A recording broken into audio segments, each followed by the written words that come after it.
All for being here on the last day, I think in the last talk. So I expected only the session chair and the speakers to be here, so I'm pleasantly surprised.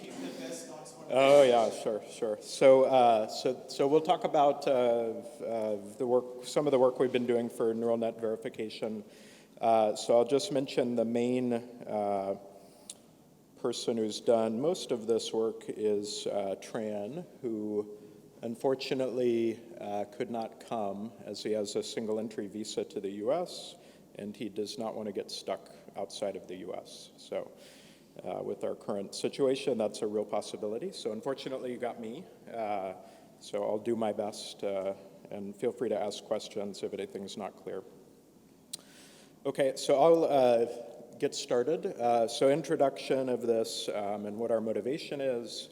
Are basically safety critical applications where we're starting to use neural networks. So we're not all the way there yet. This is sort of a very new field trying to provide guarantees of things like neural networks, but they're showing up in a variety of scenarios from autonomous vehicles to robots and reinforcement learning, various things there, image classification, all these kind of things. So obviously there are a lot of advantages for using these. They're very effective for certain classes of problems. So that's sort of since 2013 or so started to really take over. But of course, as probably most people are aware, they're subject to incorrect behaviors, even with small perturbations in their inputs. What are these adversarial machine learning attacks? So sort of the motivation of what we're doing is based around these type of things, and I'll talk a little bit more about a couple of those later. So just as one case study that I've seen come up in other talks so far at FM Week that's sort of become a standard benchmark in this space are these ACAS-XU networks. So for various reasons in this version of a collision avoidance system for aircraft, there are neural nets used that are fairly small, about 300 neurons total. And basically what these things do is provide advisories for what ownership should do if there's an intruder aircraft. Right? So that some of the inputs would be various heading angles, velocities, distance relative to the intruder, angle of that, heading of that, and velocities. Right, so the output of this is an advisory that basically ensures some mutually exclusive decisions so that they shouldn't run into each other. Right? So if you know of TCAS and things like this is an evolution of that. So a few years ago in one of the early papers in this space with Raylose, they proved some properties for this. We won't go through all the details of those. I have a couple of properties. But for various reasons, there are a bunch of different neural networks. And the process for this, they discretized a very big lookup table for implementation reasons, because it would have taken, I think, on the order of hundreds of gigabytes of RAM or maybe a terabyte of RAM to implement based on the process that was used. So anyway, so we're going to talk about that. So this is kind of our motivational application. This is a neural net that would be used in a safety critical application. In the Raylose paper, it was established that trying to verify these things is NP-complete. We'll talk about that. It's sort of tied into a specific activation function. The methods for analyzing these things is a very active area. I think Somesh Jha yesterday gave a talk on similar kind of things and joked that by the time he was done with the talk, there would be already new papers out. So it moves very quickly. So this is probably already out of date. But these are some of the approaches that exist. They can be classified sort of broadly into SMT-based approaches, some Zonotope or other kind of representation of states based methods. So we'll mention those a little bit more. Some optimization-based methods and so forth. So I'm sorry I'm not mentioning all of the work. There's much more work than this. So what are some of the issues? So some of the methods are exact, so they're sound and complete. They're not scalable, so limitations of this would be order of maybe 1,000 neurons total in a network. In contrast, things that are used for classification have millions of neurons. All right, so scalability is a major bottleneck. For the over-approximative methods, realistically on the order of maybe 10,000 neurons is sort of a where things are at, maybe a bit more. I'll tell you a little bit about some of our recent results that's a bit larger than that, but not too much bigger, right? These things, if you want to push the scalability higher, and where some of the skepticism exists, is that they may start to become overly conservative. So as I introduce what the problem is within this in a minute, and the overall formulation of what's going on, I'll tell you how conservative they could be, and I'll show you some pictures of that. So what we aimed to do in this paper was improve scalability, both of exact methods as well as of over-approximative methods. The core idea of that is a new data structure called star sets, which is basically a way to represent high-dimensional polytopes or polyhedra. All right, so I'll tell you a little bit more about that. So overall outline, so I'll talk to you about the formulation of this. Basically, so before I got into this a few years ago, I didn't know anything about neural nets, and sort of technically. But since all the focus is on feed-forward networks, which is true of sort of this whole area, all that the neural net is, it's a big complicated function that takes inputs and produces outputs. So just think of it as a big mathematical function, and essentially provided a set of inputs, we're going to try to compute or over-approximate a set of outputs. All right? There are other major issues in this area, like specifications, that I'm kind of glossing over, which are certainly important problems. So this method is implemented in our tool called NNV. It's all on GitHub. I have some more links for that shortly. So, so what are we trying to do? So we're calling this reachability. Essentially, this is trying to compute the image or the range of this function, though, from a set of inputs, right? So if I have a neural net, let's just say represented as this function, again, it takes inputs, it produces outputs. If you're later using this for, say, classification, you'd bin this outputs based on what those values were into regions or segments or something, and then that would correspond to, say, a class, if this wasn't a classifier. So if we have a representation of a set of inputs, some kind of polyhedron, convex in this formulation, it could be a union of convex sets, though.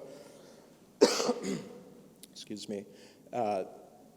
What the reachable set would be under this set of inputs, we basically apply each layer with the activations that are applied at each layer and the weights and the bias vectors all the way up through all the layers. All right, so we're going to sort of iteratively or inductively do this. So the verification problem that we're looking at in this work is we have a property defined over the output space. Again, I mentioned what specifications are for these type of systems is a very open problem, much broader than a single paper.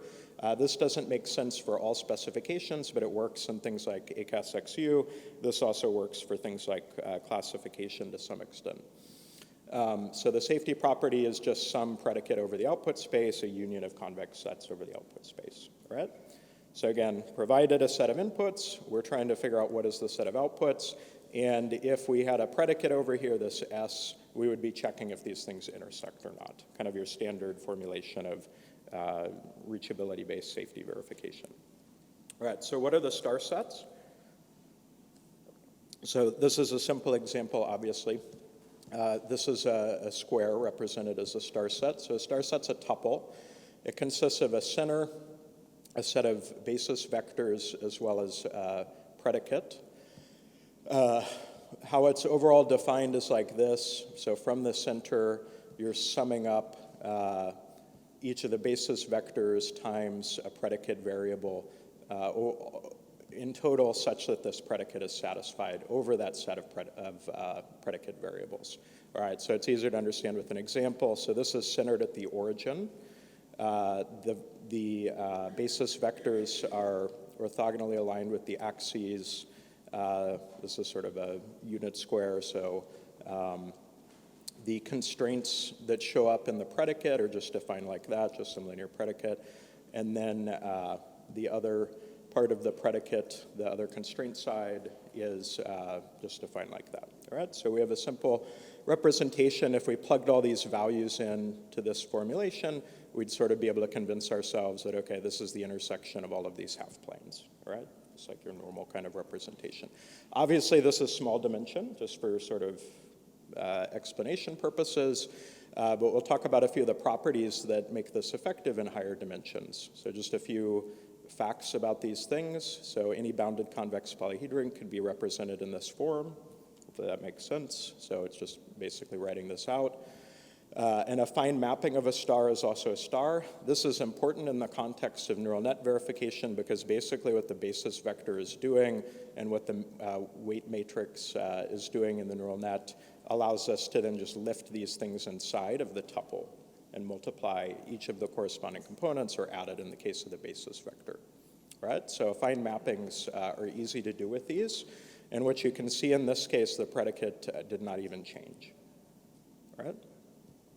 The intersection of a star with a half space is another star, so if I represent some half space, kind of a normal type of form, in this case we would conjunct that with the predicate, and that would be about it, all right, with a bit of transformation of what that new predicate would look like, all right?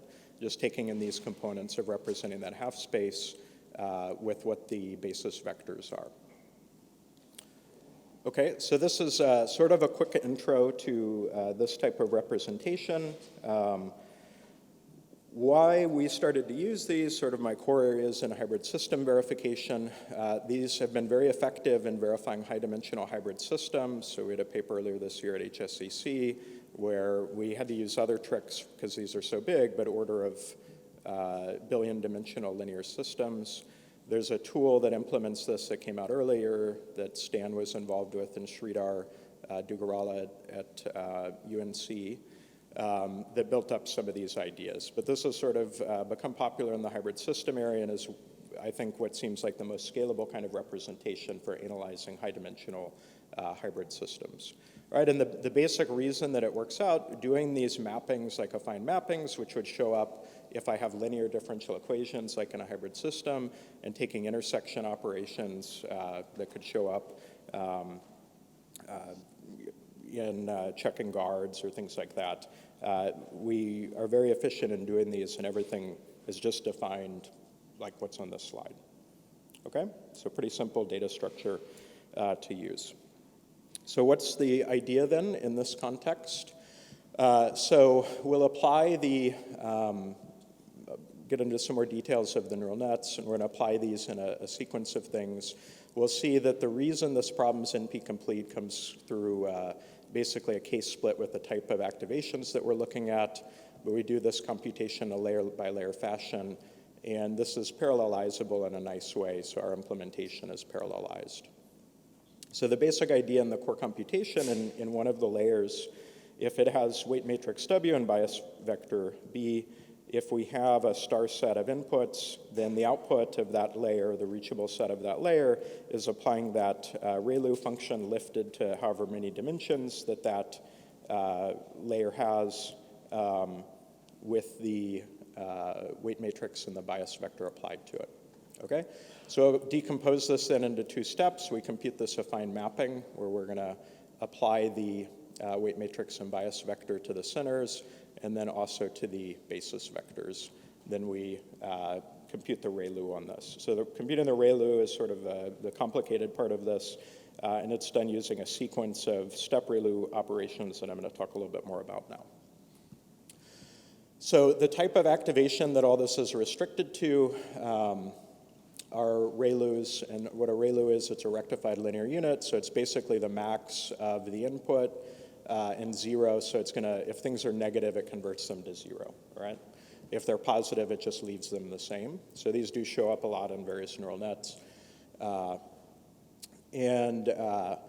What the process is, I won't get through all the details, but you can see some transformation of the centers that would show up and some of the constraints that would show up in our representation. This is just a simple example with 2 neurons. Basically, what can happen based on these cases of whether we're going to zero the thing out or not, basically we're going to zero out one of the dimensions or not, and we have to take all that into consideration, right? So in this case, you sort of see we've sort of zeroed everything out. And then we would need to recombine things. So this is where the exponential growth comes from. So however many times we need to apply this, we may wind up with more and more polyhedra, so more and more stars in our representation. since our representation of the outputs of each of the layers is a union of these stars. So the number of elements in that set could be increasing exponentially. But then we do this in this kind of layer-by-layer fashion or iterative manner. So the output set of one layer is the input set of the next, and so on. And that does lead to where we can parallelize some of it, though. I think I'll skip over the algorithm details since we're in the last talk, and there are a few other things I want to get to. But what can happen in this kind of exact analysis? So how many stars we have, so how many polyhedra is increasing potentially exponentially in the number of neurons.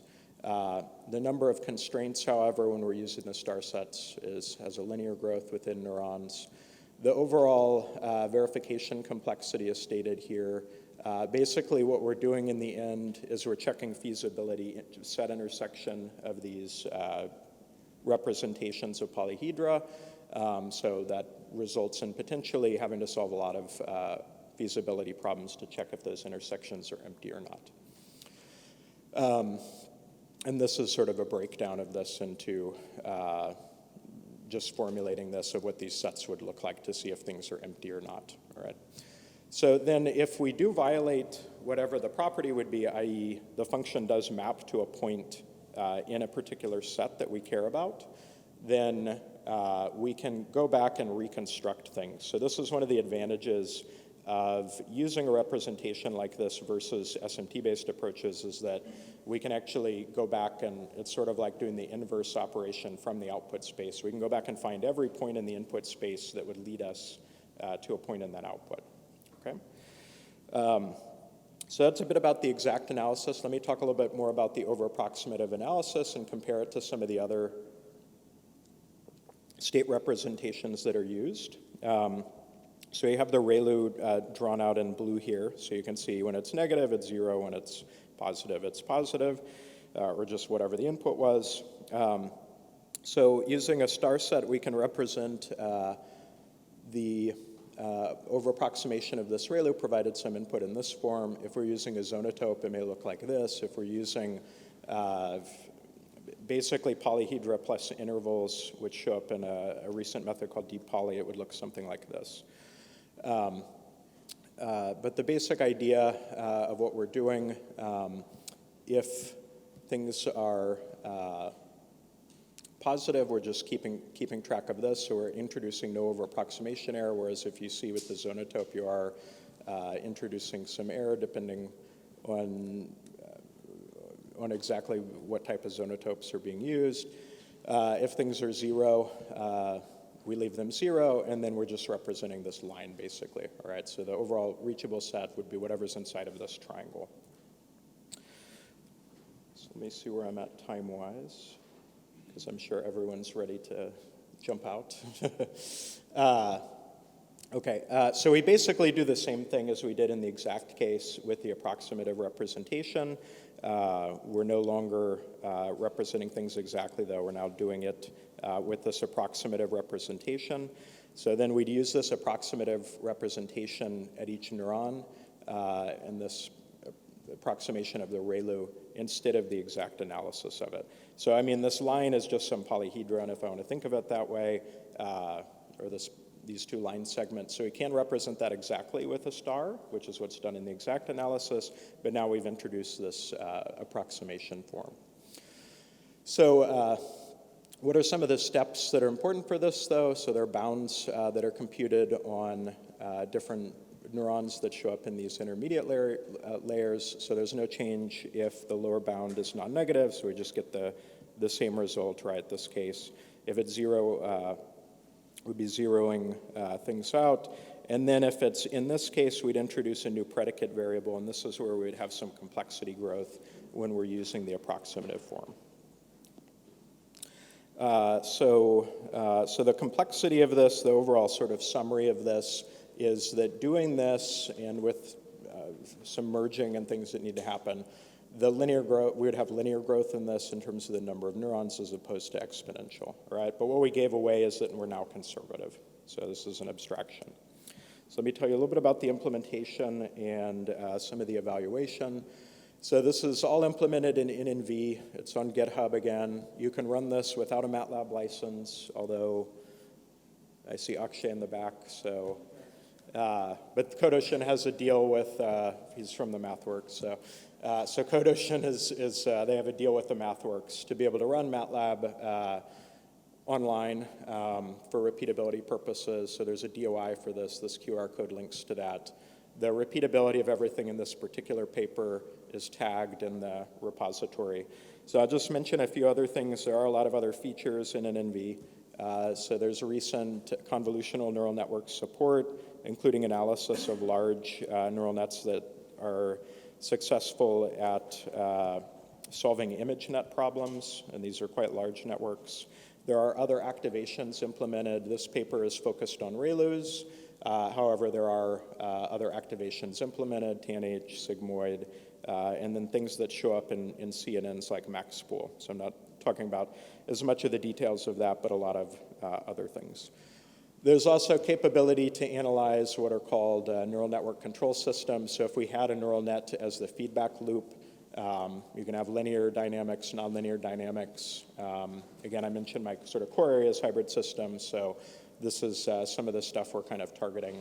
And there are implementations using a variety of methods, the star sets, as well as other state space representations that are used in other recent approaches like zonotopes and these polyhedra plus intervals or abstract domains. For CNNs, we have a new representation that builds on the star sets but applied to images that we call image stars. Okay, so let's talk a little bit more about ACAS-XU, coming back to the evaluation. So what are the inputs? So again, the velocities and things, relative distance, the headings, and what outputs are would be basically a potential action of what you'd need to do, as well as whether you're clear of conflict. So just some representations of what these things are if you haven't seen it before. So if the intruder is distant and significantly slower than the own ship, so the aircraft we care about, this produces a score, so this advisory would be below some fixed threshold, right? If the intruder is directly ahead and is moving towards, this will not be very low, right? So the score that gets computed, why would that not be very low? Basically, we're gonna have a conflict, so we need to do something. So the properties, there's more of these, a lot more details about this, but it's a representative, interesting sort of case study that some of you may have run across. So the experimental setup, in the exact analysis, we're using EC2, quite large, right? So 96 cores and close to a ½ terabyte of memory. For the over-approximative analysis, though, you can just run this on a laptop, basically, so just one core is used. But for the exact things, you need a big machine, right? Again, NP complete, and it's NP complete in essentially the number of neurons. I have 300 neurons, 2 to the 300. You know, it's sort of starting to get fairly large. Right, so we did some comparison to some of the approaches. Rayloplex is starting to get a bit old, but a bit faster than Rayloplex was in analyzing what these are, different properties that apply to some of the different networks that show up in this set of benchmarks. Again, I'll talk a little bit more about the parallelization in a minute. Rayloplex is not multi-threaded. Their more recent tool is. So it's not perfectly fair since ours is parallelized. The approximate star method, though, is much faster, and compared to some very recent approaches that came out this year, these approaches are quite fast, but the expense of these things is that they're overly conservative. So I'm going to talk a little bit more about that. This just shows the parallelization as we increase number of cores with the star representation versus Rayloplex. So as you'd expect, we add more cores. We get some benefit up to Amdahl's law. So this visualizes for, the output space is 5D, but in a 2D slice of that, the clear of conflict and weak left using some of the different state space representations. So the zonotope is sort of the biggest outer one that you'd see. Abstract domains are inside of here. An approximate star is inside of that still. And then if we did things exactly, what this inner set represents, these different colored polyhedra, the output using the exact star is the union of all of those, right? So that's just sort of showing you that this is the exact representation of it. This one, it's not The far left one's maybe not the most clear to see, but on this one you can sort of see that the output is non-convex, right? Whereas the representations are essentially, some convex hole around that in some form, all right? So they're sound, but they're not complete. So if we're doing things exactly, it'd be what the union of those different colored polytopes are. So that one doesn't emphasize it as much, but comparing zonotopes and abstract domains to this, you can see this is a zoomed in shot. So the zonotope for this is sort of huge, so very, very conservative. Then you can see the exact star inside, again, sort of a non-convex representation, approximate star representation, a bit outside of that, and then abstract domains a bit farther out than that. So what this can cause, while you could get a lot of speed boost, it's just like with any form of safety verification, I can give you a constant time verification algorithm, right, that's O of 1, which is just, I return the whole state space, right? It's useless, but it's very efficient, right? So obviously these are, a bit better than that, of course, but they are quite conservative, and they can't verify many of the properties that would show up in ACAS-XU. This picture illustrates computing the set of inputs that would take us to a bad state, all right, so a violation of one of these particular properties. This is done exactly, so you can also see the set of inputs is somehow non-convex. So I'm sort of running out of time, and I certainly don't want to go over as the last talk. We've also done other analysis with IMNIS that's presented in this paper, and we did some comparison, again, to zonotopes. And the basic observation, so trying to do this with the exact method isn't going to work great. Trying to do this with the approximate star representation, we get better robustness values than zonotopes or these abstract domains, so polyhedra plus intervals, but it's less conservative. Right, so I'm just going to mention a couple last things that aren't really in this particular paper, but broader things. So if we're doing closed loop analysis where we would have neural nets and things in a control loop interacting with the physical component, we have NNV also supports this type of system. It builds on our other tool, HIST, which is a hybrid systems verification tool. And we try to support some standard formats, so within the tool, so we try to use ONNX. This NNMT is a model transformation tool for neural nets. ONNX is a standard representation. I certainly support the community trying to use standard representations, because benchmarking these things gets very trying, particularly some of the tools. Raylose, for example, ended up using a custom input format, and it's caused a few issues. But if you're interested in the closed loop stuff, we have a paper at MSoft next week. So I'll just summarize. So we talked about this representation, the sort of core idea, these star sets. A couple other things going on. As I mentioned, CNNs are now allowed, and these VGG networks are very big, so order of hundreds of millions of parameters. So scalability is sort of increasing rapidly. And then I'll just mention a couple final things. So there are a couple nice survey papers if you're interested in this area. Of course, we wrote one, so of course it's very nice. There's another great paper, though, from a group at Stanford who are involved with Rayloplex, so I recommend those. And I'm happy to talk about other references, some of our other work in this area. So I'll skip this so I can sort of take a couple questions before we run out of time. Thank you.